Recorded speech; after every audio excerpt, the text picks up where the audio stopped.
नमस्कार मित्रांनो, आज आपण एक गोष्ट ऐकणार आहोत. ही गोष्ट आहे केन उपनिषदातली. तुम्हाला वाटेल बाप रे, उपनिषदातली गोष्ट आपल्याला काय कळणार.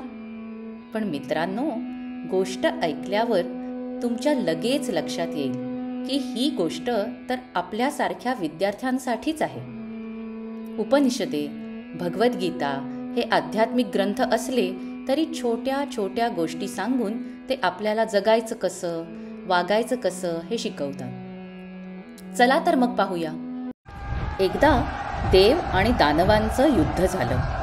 दानव म्हणजेच राक्षस जिंकत आहेत असे लक्षात आल्यावर देवांचा राजा इंद्र याने परमेश्वराची प्रार्थना केली आणि मदतीची याचना केली. त्या परमात्म्याच्या मदतीने देव युद्ध जिंकले. मोठ्या आनंदाने आणि अभिमानाने ते विजय साजरा करू लागले. पण या आनंदाच्या भरात त्यांना परमात्म्याच्या मदतीचा विसर पडला. हा विजयोत्सव खूप दिवस चालू होता.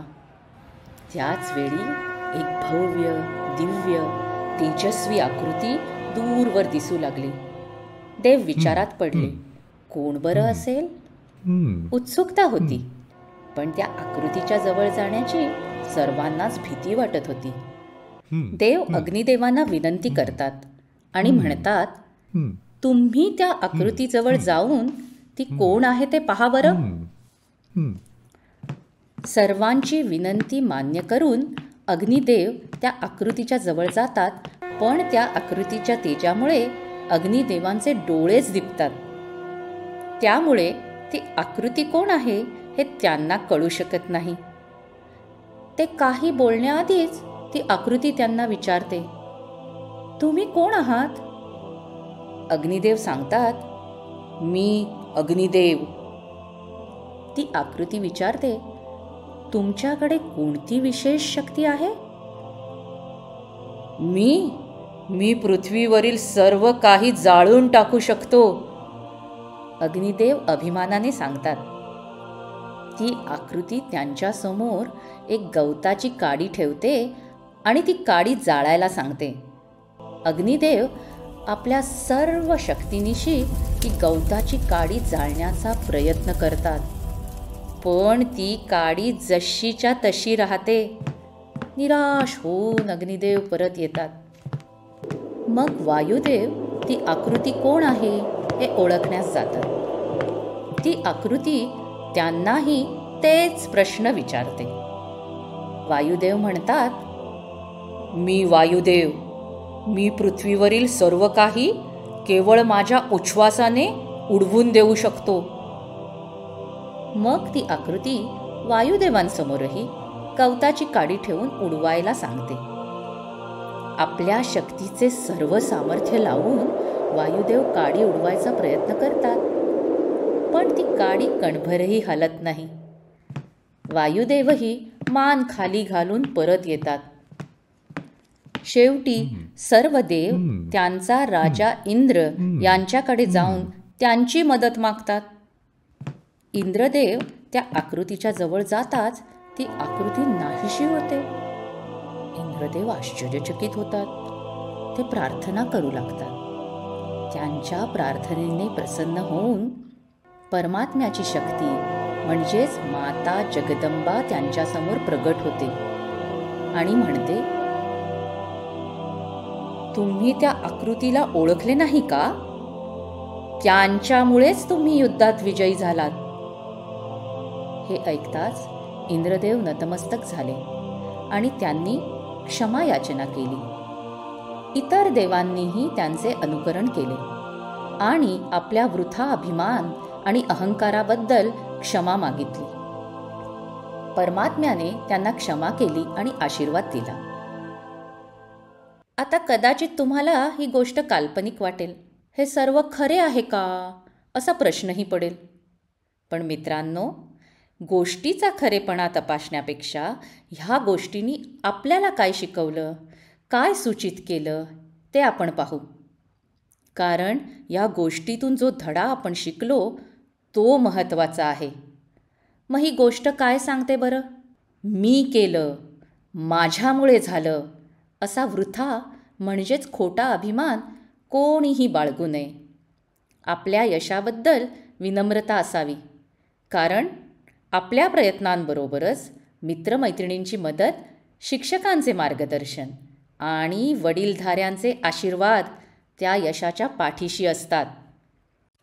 उत्तुंग यशाचा स्वीकार कसा करावा याचा आदर्श आपल्याला स्वामी विवेकानंदांच्या जीवनात दिसून येतो. 11 सप्टेंबर 1893 ह्या दिवशी अमेरिकेतील शिकागो इथे भरलेल्या सर्वधर्म परिषदेला स्वामीजी हजर होते. Sisters and brothers of America, अमेरिकेतील बंधू आणि भगिनींनो, या शब्दांनी त्यांनी आपल्या भाषणाची सुरुवात केली आणि साऱ्या सभागृहात टाळ्यांचा प्रचंड कडकडाट झाला. सलग 2 मिनिटे तो चालूच राहिला. भाषण संपल्यानंतरही सर्वच्या सर्व श्रोत्यांनी पुन्हा टाळ्यांचा कडकडाट केला.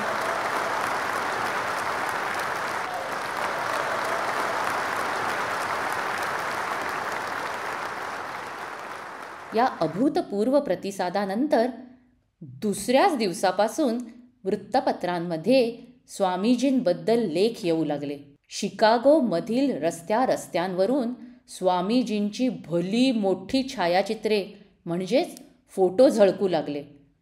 अमेरिकेत स्वामीजींचे नाव दुमदुमू लागले. या अपूर्व कौतुकावर स्वामीजींची प्रतिक्रिया काय बरं होती? शिकागो इथे स्वामीजींच्या राहण्याची व्यवस्था डॉक्टर लायन यांच्या घरातील सर्व सुखसोयी असलेल्या एका दालनात केली होती.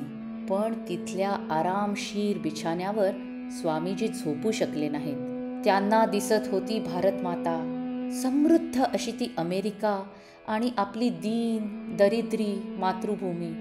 या दोन्हीतील प्रचंड तफावत त्यांच्या डोळ्यांसमोर होती. सर्वधर्म परिषद, तिथे त्यांच्या भाषणानंतर झालेला टाळ्यांचा कडकडाट, अपूर्व कौतुक, हे सारे स्वामीजी विसरले आणि आपल्या देशबांधवांविषयीच्या करुणेने त्यांचे मन भरून आले. त्यांच्या डोळ्यातून अश्रूंच्या धारा वाहू लागल्या. त्यांच्या मनात आले, माझ्या देशबांधवांचे अपार दारिद्र्य दूर होणार नसेल तर हे नाव आणि ही कीर्ती घेऊन मला काय करायचंय? स्वामीजींनी प्रार्थना केली, हे जगन्माते, कृपा कर, भारतातील सर्वसामान्य जनतेच्या कल्याणाचा मार्ग दाखव. स्वामीजींच्या मनाला अहंकार स्पर्श करू शकला नाही. या उलट त्यांच्या मनात होती मातृभूमी आणि आपल्या देशबांधवांविषयी अपार करुणा, त्यांच्या उन्नतीचा, प्रगतीचा ध्यास. आपल्याला मिळालेले यश, प्रसिद्धी किती विनम्रतेने स्वीकारली पाहिजे हे आपण स्वामीजींच्या गोष्टीतून शिकलो. या विनम्रतेबरोबरच आज्ञाधारकताही आपल्या जीवनात असणं अत्यंत आवश्यक आहे. त्यासाठी महाभारतातील धौम्य ऋषी आणि अरुणी यांची गोष्ट आपण पाहूया. अरुणी हा धौम्य ऋषींचा सर्वात हुशार शिष्य होता.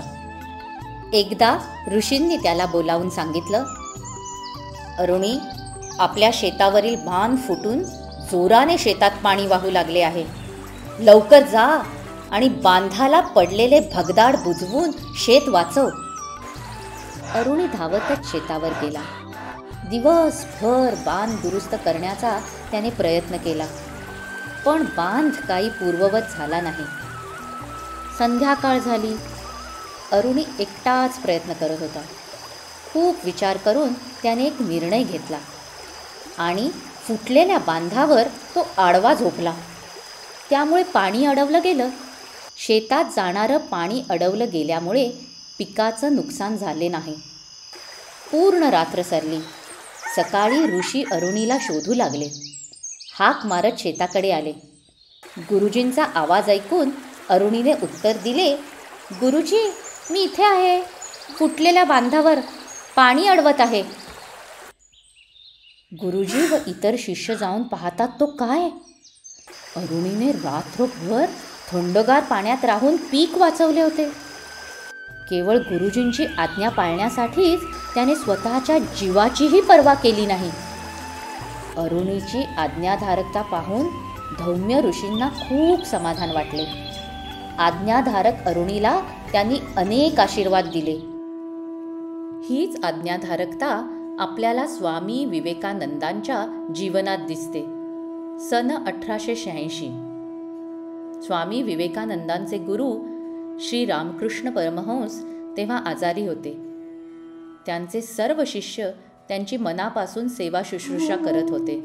गेल्या 4 ते 5 वर्षात श्रीरामकृष्णांनी त्यांच्या सर्व शिष्यांना अध्यात्म मार्गाचे ज्ञान दिले होते. एकदा त्यांनी स्वामीजींना विचारले, नरेन, तुला काय हवं आहे? नरेंद्र म्हणाला, 5-5, 6-6 दिवस सतत समाधीत राहावं. केवळ शरीर टिकण्यापुरतं मध्ये 2 घास खावेत आणि पुन्हा समाधीत बुडून जावं, अशी माझी इच्छा आहे. हे ऐकताच श्रीरामकृष्ण नरेंद्रला म्हणाले, असं बोलणं तुला शोभतं का? मला तर वाटलं तू एखाद्या विशाल वटवृक्षाप्रमाणे होऊन हजारो लोकांना सावली देशील. पण तसा काही विचार न करता तू केवळ स्वतःचा विचार करतो आहेस. हे योग्य नाही. त्यानंतर काही दिवसांनी, अगदी अखेरच्या दिवसात श्रीरामकृष्णांनी नरेंद्र व इतर शिष्यांना जवळ बोलावले आणि एका कागदावर लिहिले, नरेन इतरांना शिकवेल. नरेंद्रने आपली स्वतःची इच्छा बाजूला ठेवून गुरूंची आज्ञा मानली. श्रीरामकृष्णांच्या महासमाधीनंतर नरेंद्र आणि त्याचे गुरुबंधू एका घरात एकत्र राहू लागले आणि नरेंद्र म्हणजेच स्वामी विवेकानंदांच्या नेतृत्वाखाली साधना करू लागले. आपल्या गुरूंनी दिलेली अध्यात्मविद्या स्वामीजींनी भारतीयांना तर दिलीच, पण अमेरिका आणि युरोपमध्ये जाऊन श्रीरामकृष्णांचा संदेश सर्व विश्वात पोचवला. त्यांच्या मार्गात खूप अडचणी, अनेक संकटे येऊनही स्वामीजींनी आपल्या गुरूंचे कार्य पूर्ण केले आणि ते कार्य अव्याहतपणे सुरू राहावे यासाठी आपल्या गुरूंच्या नावाने रामकृष्ण मठ व मिशन या संस्थेची स्थापना केली. आजही रामकृष्ण मठ व मिशन आणि श्री शारदा मठातर्फे स्वामीजींचे कार्य केले जात आहे. मित्रांनो, आज्ञापालनाचा स्वामीजींचा हा आदर्श अगदी मनावर ठसवून घ्या. आज आपण ह्या व्हिडिओद्वारे अहंकारावर मात करून विनम्रता कशी ठेवायची आणि आज्ञाधारकता या 2 सद्गुणांची ओळख करून घेतली. आता हे सद्गुण स्वतःमध्ये बाणवण्याचा प्रयत्न तुम्ही नक्की कराल अशी आम्हाला खात्री आहे. मग करणार ना प्रयत्न?